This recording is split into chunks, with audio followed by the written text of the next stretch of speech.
Coucou les cousettes, j'espère que vous allez bien. Aujourd'hui, dans cette vidéo, nous allons coudre ensemble la robe pistache version mer, où vous avez ici des volants et des galons, ainsi que des boutons avec des boutonnières ici sur les côtés, ainsi que des poches. Et évidemment, la jupe dans le bas. Allez, c'est parti! La seule modification apportée au patron, c'est que j'ai rallongé donc la pièce C jupe devant de 3 cm en bas. Évidemment, j'ai replacé le repère R et j'ai également rallongé la pièce H, la jupe dos, de 3 cm et replacé le repère R. J'ai également rajouté 1 cm au niveau de la pièce G, donc 1 cm de chaque côté ici pour élargir la ceinture dos ici, et évidemment j'ai déplacé le repère du bouton des deux côtés. Et pour ce qui est de la ceinture devant, j'ai également rajouté 1 cm de chaque côté et j'ai replacé la boutonnière des deux côtés. Vous allez donc découper toutes vos pièces dans le tissu et entoiler plusieurs pièces. Donc, d'abord, l'enforme bavette 2 fois. Ensuite, la propreté d'entrée de poche 2 fois. Le soupon 2 fois. La ceinture devant 2 fois. La ceinture dos 2 fois. Et les bretelles 2 fois en effet miroir. Avec donc l'entoilage H180. La première étape, vous allez prendre votre pièce H de la jupe dos et vous allez réaliser les 2 pinces dos. Donc, c'est-à-dire, vous replacez évidemment vos repères et vous allez donc lier votre petit triangle pour obtenir ceci. Et vous allez donc coudre au point droit de l'extérieur vers ici en continuant quelques centimètres et en réalisant quelques nœuds. Et vous faites ça pour les deux. Donc, vous allez coudre la pince dos, enfin les 2 pinces dos. Alors, moi ici, vu que vous voyez que j'ai un tissu de Nîmes jean, j'ai utilisé une aiguille spéciale jean.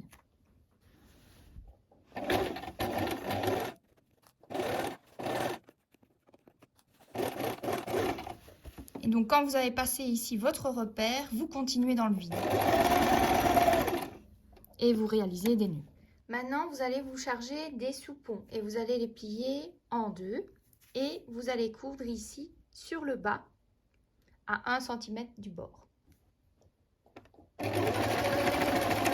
Ensuite, vous allez cranter la couture que vous avez fait donc à ce niveau-ci. Et moi, je vais prendre mes ciseaux cranteurs pour couper également la marge de couture. Vous retournez vos soupons sur l'endroit. Vous pouvez également vous aider d'une aiguille à tricoter au niveau du coin. Et vous allez maintenir ici le côté qui est ouvert avec des pinces.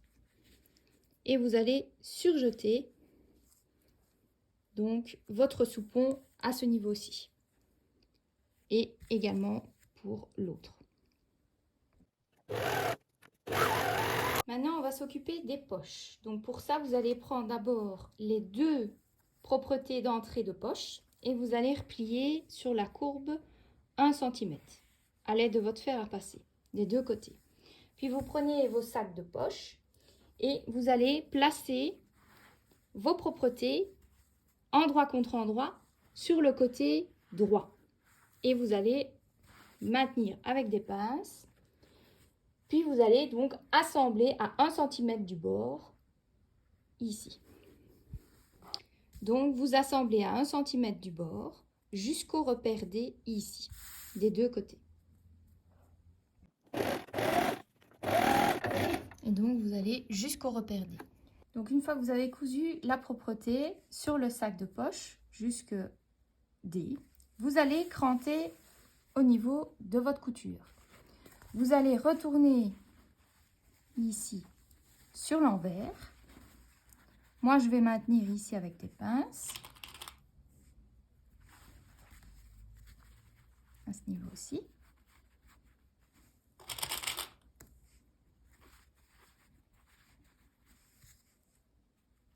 Voilà. Et ce que vous allez faire, donc, c'est faire correspondre ici les repères F du sac de poche et de propreté et le repère G également. Et vous allez maintenir ici à 5 mm du bord sur le haut et sur le côté. Vous allez piquer également ici votre repli que vous avez fait de 1 cm. Vous allez piquer à 2 mm du bord. Et puis vous allez retourner sur l'endroit et vous allez faire une surpiqûre ici sur le côté. Et vous faites ça donc pour les deux. Donc vous cousez d'abord à 5 mm le haut.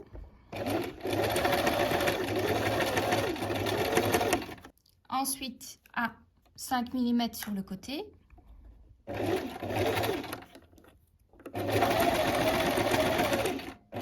Ensuite, on se cherche de l'arrondi qu'on a replié 1 cm.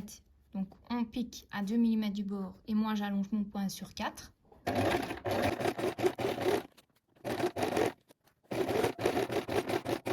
Et ensuite, on retourne sur l'endroit et on va piquer sur le côté du repère D jusqu'en haut. Vous allez donc prendre votre jupe dos et placer les pinces dos vers le milieu et donc les coucher au fer à repasser. Ensuite, vous allez vous occuper des sous-pattes et les placer sur les côtés, donc des deux côtés. La partie ici, c'est celle qui est fermée et ici ouverte. Et vous allez assembler à 1 cm du haut jusqu'au repère. Et vous faites ça pour tous les deux. N'oubliez pas également de surjeter le côté, enfin les deux côtés. Ensuite, vous allez cranter au niveau du repère. Comme ça, vous pourrez mettre la sous-patte sur l'envers et réaliser une surpiqûre ici au niveau de la jupe à 2 mm. Ensuite, vous allez réaliser les deux boutonnières ici, donc à l'aide de votre machine. Et puis, vous allez placer les sacs de poche sur la jupe devant, endroit contre endroit, et assembler à 1 cm du bord des deux côtés. Ensuite, ce que vous allez faire, c'est placer le sac de poche derrière, donc envers contre envers, et vous allez réaliser une surpiqûre ici à 5 mm du bord. Et vous allongez votre point. Vous allez plier votre sac de poche en deux, là où vous avez vos repères E. Et vous allez ici faire correspondre sur le devant les repères F et en dessous le repère G. Et au dos, vous allez donc ici assembler, comme vous avez plié votre sac de poche en deux, vous allez assembler ici à 1 cm du bord et surjeter pour avoir des finitions plus propres. Et puis après, vous allez donc maintenir ici votre poche où vous avez votre repère G et maintenir ici là où vous avez votre repère F.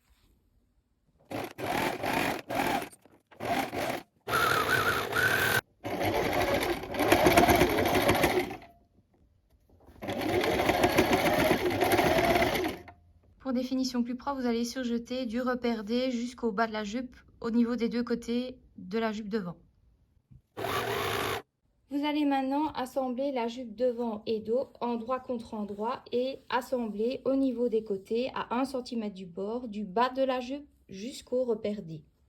Maintenant, nous allons nous occuper du haut de la robe. Donc, vous allez prendre la bavette ainsi que les bretelles qui sont entoilées. Et vous allez les placer endroit contre endroit sur le haut.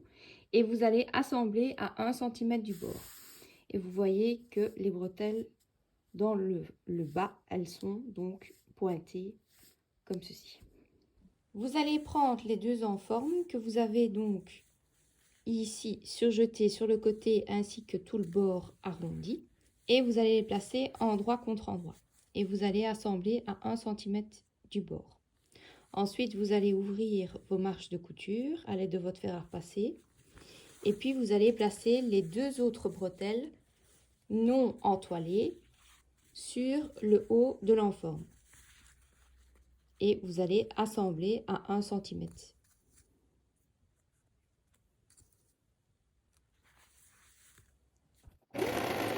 Ensuite, vous allez vous charger des volants. Vous allez les plier en deux tout le long en vous aidant des repères J.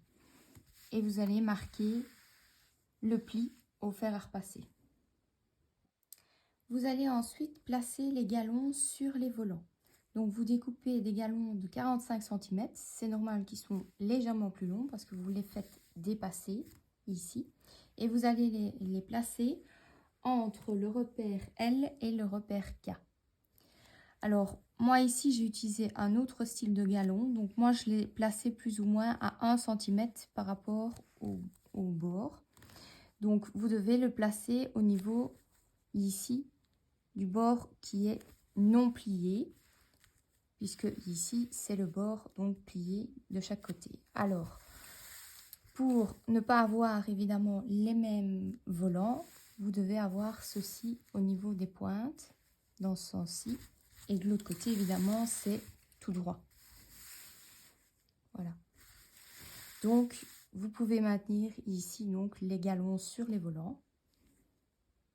Donc, on va coudre d'abord ici sur le bord pour tenir le volant. Et puis après, coudre à ce niveau-ci.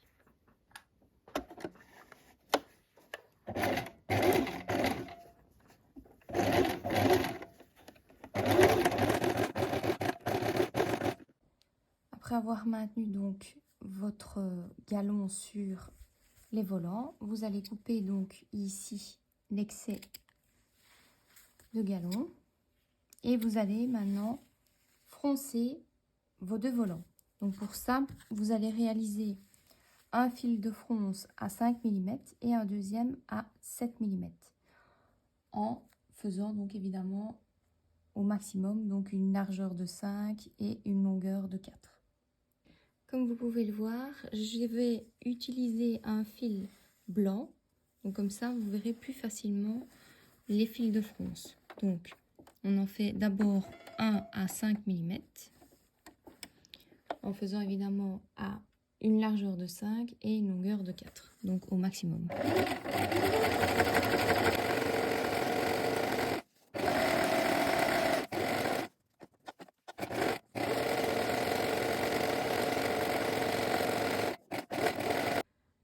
Le deuxième fil de fronce, donc normalement vous pouvez le faire à 7 mm du bord, mais parfois il y a d'autres techniques où vous le mettez juste à 1 cm par rapport à votre première ligne de fronce.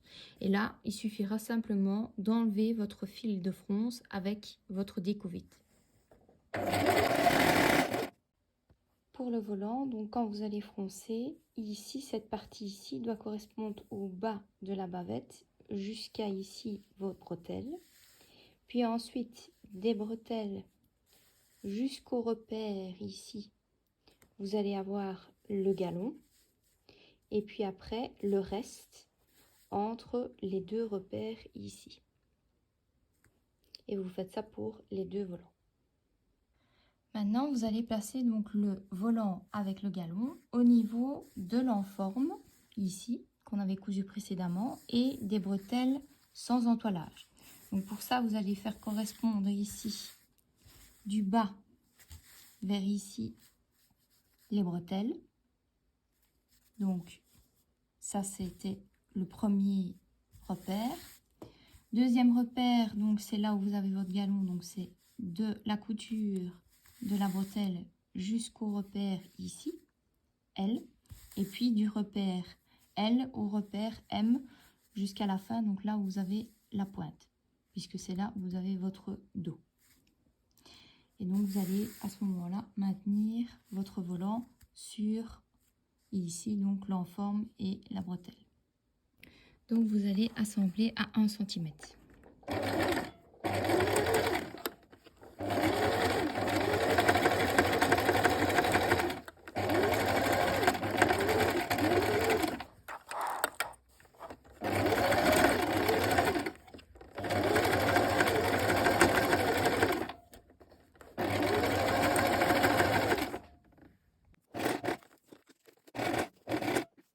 Quand vous avez fini de coudre votre volant aux bretelles, vous vous allez replier le volant vers l'extérieur et vous allez maintenir à l'aide de votre fer à repasser. Ensuite, vous allez assembler donc les bretelles extérieures et intérieures endroit contre endroit, donc du bas.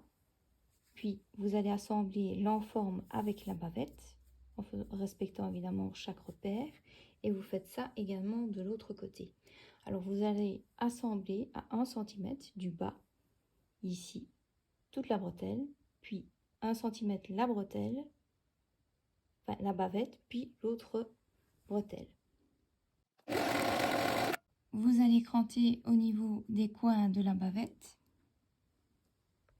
Après, vous allez repasser la bride. Donc, quand vous avez replacé les deux brides envers contre envers, donc de chaque côté, ainsi que au niveau de la bavette, vous allez repasser le tout. Avant de réaliser donc la surpiqûre et de refermer vos volants, je vous conseille d'enlever les deux fils de fronce à l'aide de votre découvette.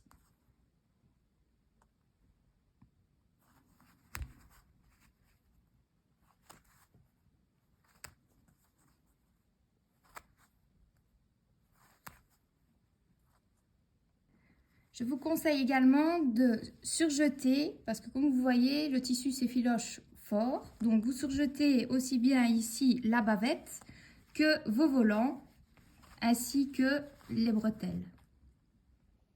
Donc vous surjetez ici toutes les parties que je vous ai indiquées.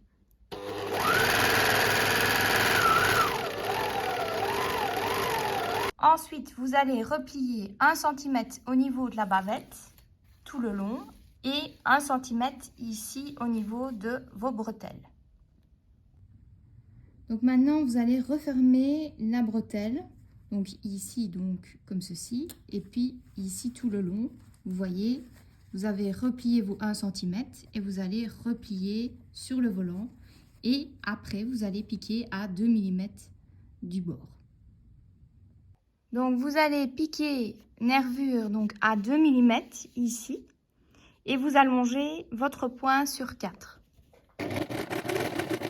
Pour ce qui est du dos, vous allez prendre la ceinture dos et vous allez croiser vos bretelles, donc de nouveau endroit contre endroit, et vous allez maintenir ici vos deux bretelles en faisant correspondre le repère P à ce niveau-ci et l'autre repère P ici.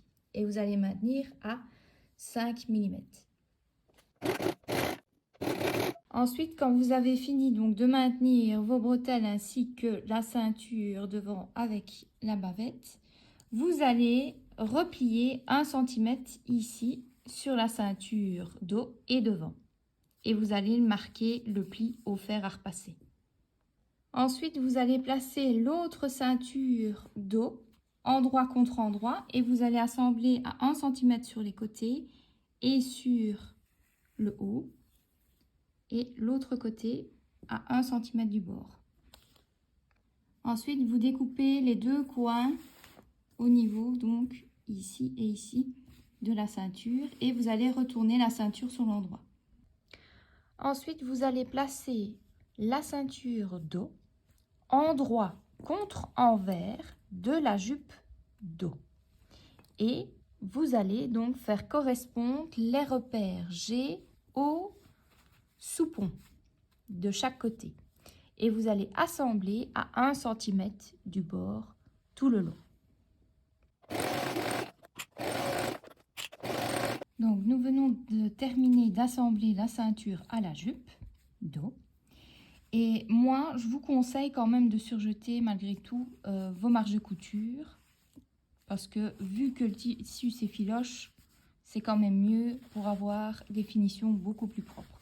Et donc, vous faites ça tout le long. Vous voyez ici comment j'ai cousu. Voilà. Ensuite, vous allez mettre la jupe dos sur l'endroit. Et vous allez donc mettre la ceinture du dessus couchée donc comme ceci. Et vous allez après mettre des épingles et piquer nervure, c'est-à-dire à 2 mm tout le long de la ceinture. Donc maintenant, on a terminé la ceinture dos au niveau de la jupe dos. Maintenant, moi, je vais passer à la ceinture donc devant que l'on va placer au niveau de la bavette. Donc ici, vous allez respecter évidemment les repères N qui correspondent ici à la couture entre le volant et la bavette, le repère O et l'autre repère N. Vous allez donc maintenir endroit contre endroit à 5 mm du bord. On vient de maintenir la ceinture dessus au niveau de la bavette. Maintenant, on va placer donc ici la ceinture dessous, endroit contre envers de la bavette. Donc la bavette est prise en sandwich entre les deux ceintures. Et vous allez donc faire correspondre évidemment les repères N et O, comme la ceinture du dessus. Et vous allez donc assembler à 1 cm ici, et le dessus ainsi que le côté. En n'oubliant pas évidemment de replier 1 cm au niveau de la ceinture du dessus.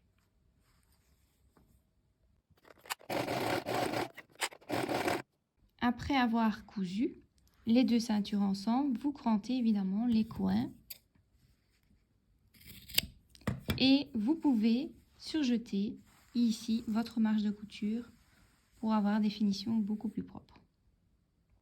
Vous allez ensuite placer la ceinture intérieure endroit contre envers de la jupe devant et vous allez assembler à 1 cm du bord.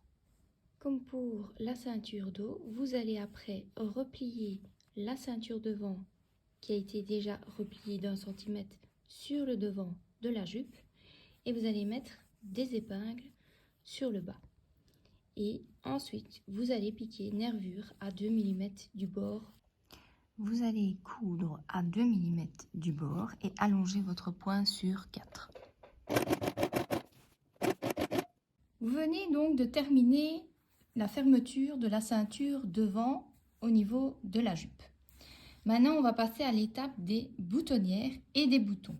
Donc, vous avez déjà fait les 2 boutonnières ici. Donc, ce que vous allez faire les boutonnières au niveau de la ceinture devant. Et pour ça, vous allez donc vous aider des repères sur votre patron. C'est à peu près à 1 cm, vous voyez, du bord, le début de la boutonnière. Et comme moi, mes boutons font 2 cm, la boutonnière fait donc 22 mm. C'est toujours 2 mm de plus par rapport au bouton. Et donc, vous faites ça également de l'autre côté.